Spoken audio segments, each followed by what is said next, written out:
Hoy en Aragoneses por el Mundo descubrimos una de las capitales de los países bálticos. Aunque tiene menos extensión que la ciudad de Teruel, posee el casco histórico medieval más grande de toda Europa. Hoy descubrimos la capital de Lituania, la ciudad más poblada del país, Vilna.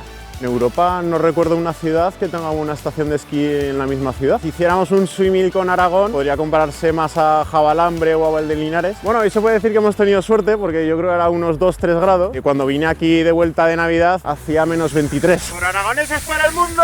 ¡Yujú! Una parada obligatoria si vienes a conocer la capital de Lituania es la Torre de Gedimino. Ubicada en uno de los puntos más altos y estratégicos de la ciudad, es todo un símbolo, tanto para los vecinos de Vilna como para todo el país. Si vienes a Vilna es lo primero que tienes que visitar.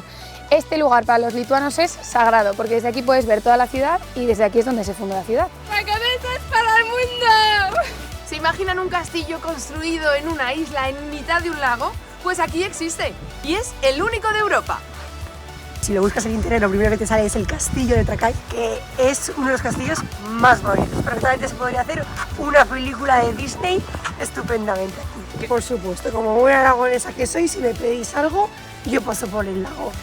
Esto está helado total. Esto está helado, si me vieran mis abuelos, madre mía. Visitamos la antigua cárcel de la ciudad de Vilna, que aunque hoy se ha convertido en un espacio de exhibiciones, conciertos, incluso grandes producciones de ficción, ha dejado una huella imborrable para todo aquel que la visita. Se conserva todo tal y como estaba cuando estaba en funcionamiento. Este espacio era el que tenían para esperar. ¿Que puede tener 1 metro cuadrado? Sí, la cerró la Unión Europea por insalubridad.